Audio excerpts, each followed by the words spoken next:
Hello बच्चों, कैसे हैं आप सब। आई होप कि आप सब बहुत बढ़िया हैं। और आज हम करने वाले हैं कक्षा 7 का तीसरा लेसन। पाठ का नाम है मेरी बसीयत। ठीक है बच्चों, यह जो चैप्टर है किससे संबंधित है? हमारी प्रथम प्रधानमंत्री भारत के पंडित जवाहरलाल नेहरू जी से। ठीक है बच्चों, चलिए शुरू करते हैं। इसके जो क्वेश्चन आंसर होंगे वो आपको बिल्कुल एक बार में दिमाग में सेट हो जाएंगे यदि आपने वीडियो कंप्लीट देख ली तो। ठीक है बच्चों, और यदि आपको एक क्वेश्चन आंसर लिखना है तो आप वीडियो को पॉज करके इजीली लिख सकते हैं।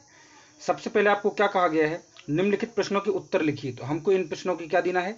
उत्तर देना है। ठीक है बच्चों, तो देखिए बच्चों, सबसे पहले कहा गया है आपसे, नेहरू जी ने अपने दोस्तों और साथियों के लिए क्या बातें कही हैं? तो देखो, नेहरू जी ने अपने दोस्तों और साथियों के साथ अपने कार्य अनुभव बांटते हुए लिखा है कि बेशुमार दोस्तों और साथियों की उनके ऊपर कई एहसान है।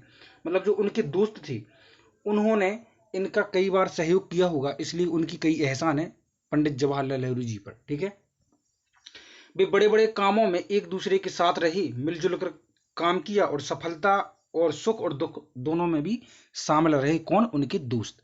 इस प्रकार से आप इस आंसर को जो है कंप्लीट कर सकते हैं। आप लिख सकते हैं कि उनके दोस्त जो है सुख दुख में उनके साथ रहे, उन्होंने साथ निभाया। ठीक है, उनके दोस्तों के बहुत एहसान है उन पर। दूसरा है, गंगा नदी से नेहरू जी की कौन सी भावनाएं लिपटी हुई हैं? तो देखो भैया, इसको आपको कितना लिखना है पहले तो ये सुन लीजिए ध्यान से कि नेहरू जी ने गंगा को बेहद करीब से और लंबे समय तक देखा है। इससे उनकी अनेकाएं भावनाएं लिपटी हुई हैं। गंगा के प्राकृतिक सौंदर्य, उनके पल पल बदलते स्वरूप व पग पग परिवर्तित होते मार्ग के मनोरम दृश्य स्मृति पटल पर ताजा होते रहते हैं। गंगा जनता की सर्वप्रिय नदी है। वह तो भारत की प्राचीन सभ्यता का प्रतीक रही है। वास्तव में नेहरू जी के लिए गंगा मात्र एक नदी न होकर भूत को वर्तमान के मार्ग से होते हुए भविष्य को जोड़ने वाली एक जीवनदायिनी स्रोत है। तो यहां से आप यहां से लिख देंगे, देखिए यहां से लिखेंगे आखिरी तक, वह तो भारत की प्राचीन सभ्यता का प्रतीक रही है। वह की जगह लिख देंगे गंगा तो भारत की प्राचीन सभ्यता का प्रतीक रही है। वास्तव में नेहरू जी के लिए गंगा मात्र एक नदी न होकर भूत को वर्तमान के मार्ग से होते हुए भविष्य को जोड़ने का एक जीवनदायिनी स्रोत है। इस प्रकार से आप इसको लिख सकते हैं। अगला है, नेहरू जी ने विभिन्न समय और मौसम पर गंगा का मनोहारी चित्र किस प्रकार किया है? देखो, सुबह के शाम जो है नेहरू जी ने गंगा का चित्रण किस प्रकार किया है? तो सुबह के शाम के लिए नेहरू जी ने लिखा है, नेहरू जी ने देखो सुबह के शाम, शाम के समय और सर्दी के समय, तो नेहरू जी ने विभिन्न समय और मौसम पर गंगा का मनोहारी चित्रण करते हुए लिखा है कि सुबह रोशनी में गंगा को मुस्कुराते उछलते कूदते देखा है। शाम के साये में उदास काली सी चादर उड़े हुए और भेद भरी सर्दी में सिमटी हुई आहिस्ता आहिस्ता बहती गंगा अत्यंत सुंदर दिखाई पड़ती है। ठीक है, नेहरू जी ने अपनी वसीयत में मरने के बाद भस्म को कहाँ कहाँ डाल देने की इच्छा व्यक्त की है? देखो भैया, नेहरू जी ने अपनी वसीयत में मरने की, वसीयत मतलब क्या होता है? अपनी जायदाद यानी लिखी हुई वसीयत है ना। तो वसीयत में मरने के बाद भस्म में से मतलब उनकी राख में से मुट्ठी भर गंगा में डालने का और शेष भारत के उन खेतों में बिखेर देने की इच्छा व्यक्त की है जहां किसान अपनी जीतोड़ मेहनत से अन्न उपजाते हैं। समझ गए? अगला है भाषा अध्ययन। और भाषा अध्ययन में आपको जो ग्रामर वगैरह सॉल्व करना है तो उसको भी देख लेते हैं। सबसे पहले तो आपको इसको उच्चारण करना है। पहले में क्या करना है? उच्चारण मतलब प्रोनाउंस करना है, मुंह से बोलना है। तो बच्चों मैं बोलता हूं, आप खुद पढ़ लेना। ठीक है, मोहब्बत, बेशुमार, एहसान, शरीक, ताल्लुक, पौराणिक, स्मृतियों, फक, उत्तराधिकार, प्रेरणा, दरख्वास्त, पुष्टि और श्रद्धांजलि। अगला है आपका क्या, ना और बी उपसर्ग जोड़कर सही शब्द बनाइए। तो देखिए बच्चों, उपसर्ग जो हैं आगे लगाए जाते हैं, प्रत्यय जो है पीछे लगाए जाते हैं।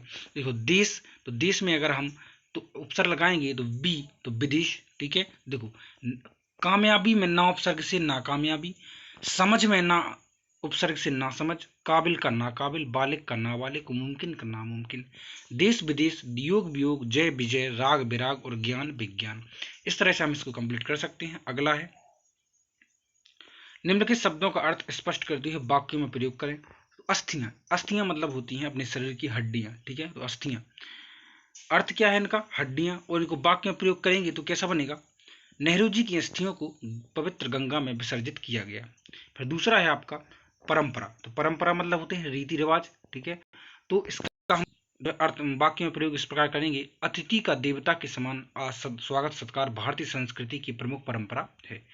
विजयगान, तो विजयगान मतलब जयगान, जब हम जीत जाते हैं। तो देखो छत्रपति शिवाजी के विजयगान पूरे भारतवर्ष में होता है। स्मृतियां मतलब यादें, तो वीर पुरुषों की मृत्यु के बाद भी उनकी स्मृतियां मानव मस्तिष्क में सदा बनी रहती हैं। प्रेरणा का उत्साहित करना, और इसका जो है इधर आपको दिया गया है वाक्य प्रयोग, और उत्तराधिकार का बाद में प्राप्त होने वाला अधिकार, तो ये हो गया इसका वाक्य प्रयोग। ठीक है, अब जो दिया गया है आपको उपयुक्त स्थान में नहीं और ना द्वारा रिक्त स्थानों की पूर्ति करना है।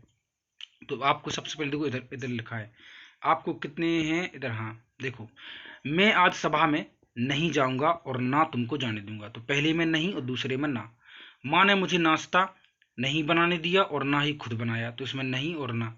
नेहरू जी ने कहा मेरे मरने के बाद कोई धार्मिक रस्में अदा ना की जाएं, ऐसी बातों को मैं नहीं मानता।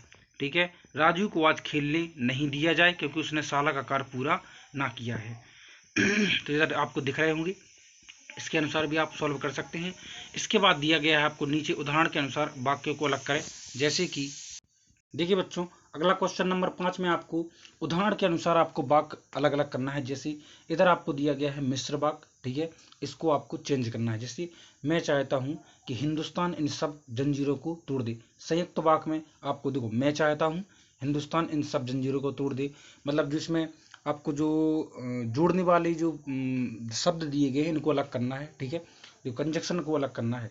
मुझे यह भी अच्छी तरह से मालूम है कि मैं इस जंजीर की एक कड़ी हूँ। देखो मुझे अच्छी तरह से मालूम है मैं भी इस जंजीर की कड़ी हूँ, तो की जो है इसमें हटा दिया गया है, ये थर्ड दिया गया है। ठीक है, और ये फोर्थ दिया गया है, इसको आप इजीली नोट कर लें। अगला है क्वेश्चन नंबर 6वां, निम्नलिखित वाक्यों में रिक्त स्थान की पूर्ति दिए विकल्पों में छांट कर लिखना है। तो देखो प्राचीन सभ्यता का प्रतीक रही है कौन, गंगा, तो ठीक है। दूसरे में पुराण में डैश प्रत्यय लगाकर पौराणिक शब्द बनता है, तो इसमें है इक। ठीक है, बेशुमार शब्द में उपसर्ग है तो उपसर्ग आगे लगाया जाता है, तो बी। इस तरह से यह चैप्टर जो है आपका कंप्लीट होता है। वीडियो को लाइक और चैनल सब्सक्राइब करें। मिलते हैं अगली वीडियो में, टेक केयर।